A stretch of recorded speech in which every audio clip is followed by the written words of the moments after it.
turn with me to Micah chapter 5, look at verses 2 to 5. It occurred to me this time of year, as we are getting geared up for Christmas. I mean, last Friday was Black Friday. Monday's going to be Cyber Monday. Everybody's getting in gear to start spending money and everything.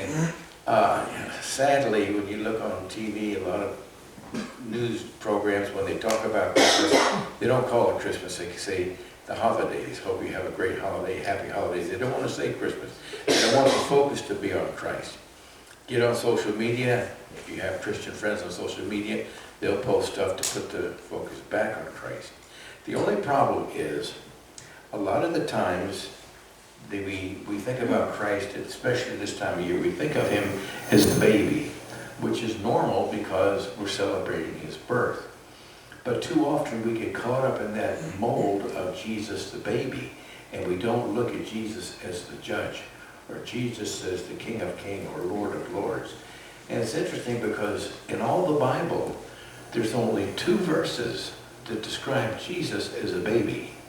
Jesus has lots of other titles. There's 117 mentions of Christ, Old and New Testament together, and only 2 mention him as a baby. So let's get our perspective right, because if you're thinking of Jesus as the baby all the time, then you begin to think of him as your buddy, your pal. You don't give him the deity that he deserves. So let's take a look at 3 titles of Jesus this morning. In verse 2, we'll see, first of all, we're going to see Jesus as the ruler. Micah 5, verses 2 to 5. It says, "But you, Bethlehem, Ephrathah, though you are little among the thousands of Judah, yet out of you shall come forth to me the one to be ruler in Israel, whose goings forth are from of old, from everlasting." So we get our first title right here, the title of ruler. But notice the first word here is but. He's putting a couple of things into contrast here. He's talking about the coming ruler and all the good that he's going to bring. But that's in contrast to verse 1. Verse 1 says, Now gather yourselves in troops, gather yourself in troops, O daughters of troops. He has laid siege against us, and they will strike the judge of Israel with a rod on the cheek. So this is really annoying, isn't it? Can you hear me? Okay, it just seems like it's going in and out. I'm taking this off. You have to talk loud too. I can talk loud. I got a big mouth.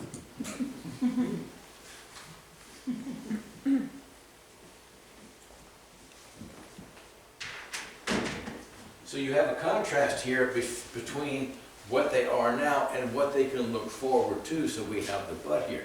These things are going on. The siege is coming again. Our enemies at the door. But, he says, but, verse 2, you, Bethlehem, Ephrathah. Now, Bethlehem means house of bread. Ephrathah means fruitful. And this very fitting that Christ would be born in a city that means these things, bread and fruitfulness. After all, he is the bread of life. So we have that. We have the house of bread. We have the fact that they were least in number. In fact, in the book of Joshua, Joshua 15 and Nehemiah 11, it names all of the cities in Israel that are set aside and parceled out to the 12 tribes of Israel. This city is not even mentioned.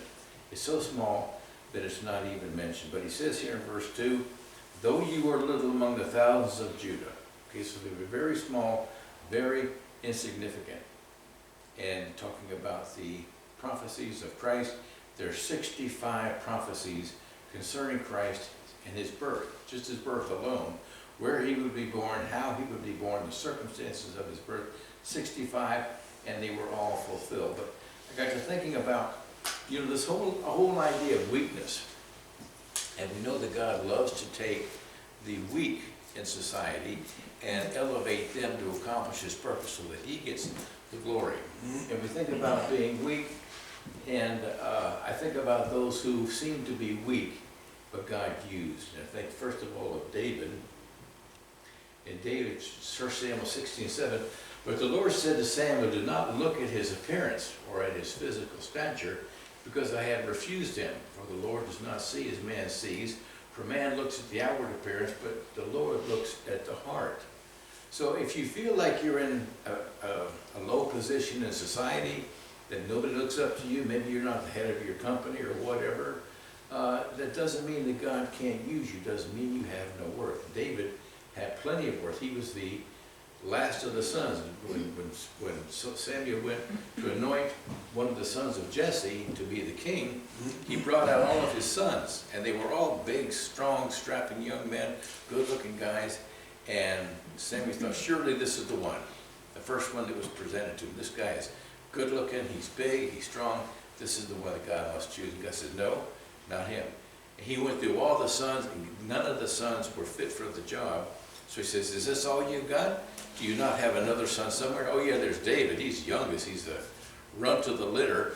He's out keeping the sheep. Bring him. And he brought him, and that's the one that God chose to anoint king.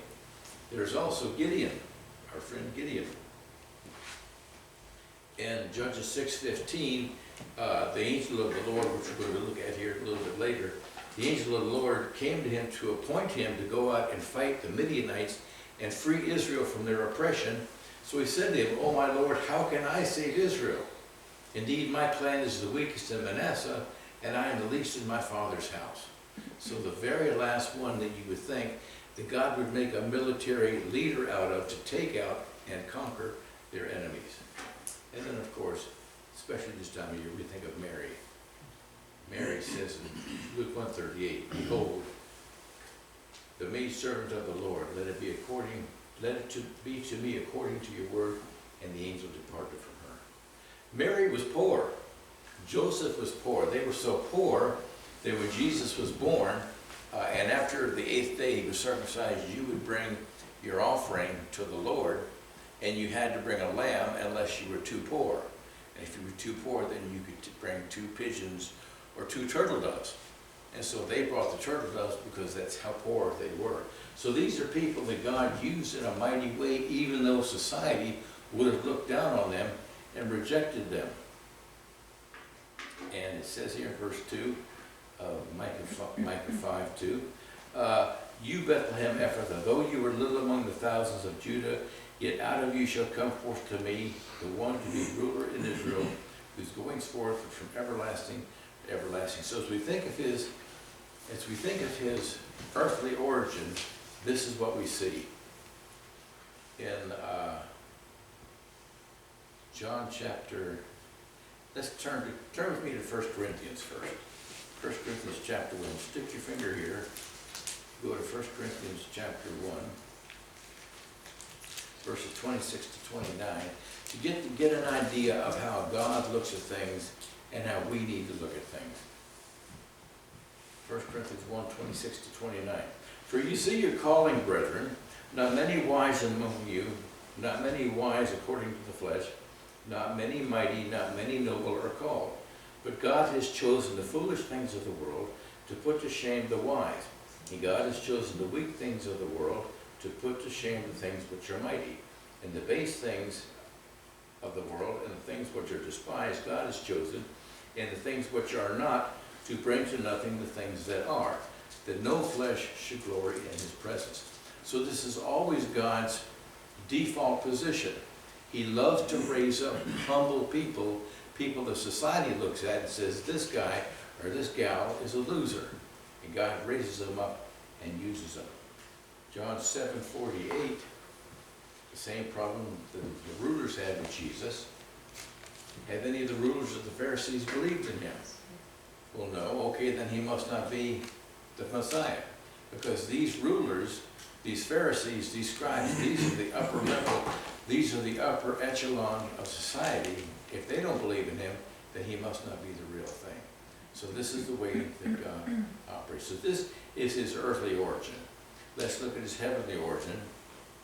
We see his divine activity. He says, whose goings forth are from everlasting to everlasting. So his divine activity, he's goings forth. He's been going out and doing things.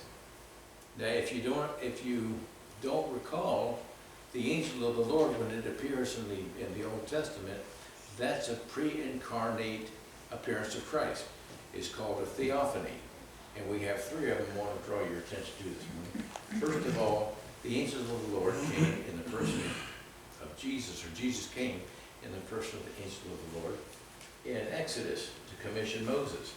And the angel of the Lord appeared to him in a flame of fire from the midst of the bush. So he looked, and behold, the bush was burning with fire, but the bush was not consumed.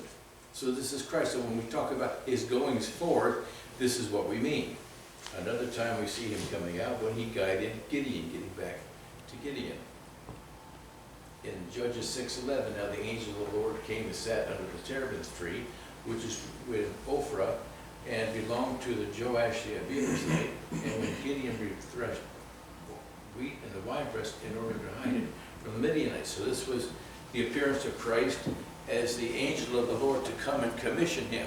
This is what I was talking about earlier when he came and told him, you're going to go out and you're going to deliver Israel from the Midianites. So that was a second pre-incarnate appearance of Christ as the angel of the Lord. And finally, in Joshua chapter 5, with Joshua, so he said no, because he appears to him, and Joshua says, are you for our enemies or for us? He says, no, but as commander of the army of the Lord I have now come. And Joshua fell on his face to the earth and worshipped him, saying, what does my Lord say to his servant? So when we're talking about his goings forth, this is what we're talking about. That Christ went out before, long before his incarnation, long before his virgin birth, he went out and appeared in these forms to these different people as the angel of the Lord. So we have him going forth, and we have his eternal existence in Psalm 90, verse 2. Before the mountains were brought forth, or ever you had formed the earth or the world, even from everlasting to everlasting, you are God. John 1:1, in the beginning was the Word, and the Word was with God, and the Word was God. Jesus is eternal. Jesus is the same yesterday, today, and forever. Jesus is your eternal high priest. Jesus is your eternal intercessor, because he's from everlasting to everlasting. He has no beginning, he has no end. He shares that characteristic with God and the Holy Spirit. So, God never forgets his people. He brings deliverance from the most unexpected quarters. And so we have the first title of Jesus as ruler. The second title is Jesus as judge in verse 3. In verse 3 we read this, therefore he shall give them up until the time that she who is in labor has given birth. Then the remnant of the brethren shall return to the children of Israel. Okay? So we're talking about Jesus coming as judge. Israel in the past has been very disobedient. And this is what he's talking about here in verse 3. He shall give them up. He's going to give them up to being destroyed by their enemies, to being taken away into captivity and to be dispossessed. In fact, go to chapter 4, verses 9 and 10 of Micah. Chapter 4, verses 9 and 10. Now why do you cry aloud? Is there no king in your midst? Has your counselor perished? For the pangs have seized you like a woman in labor.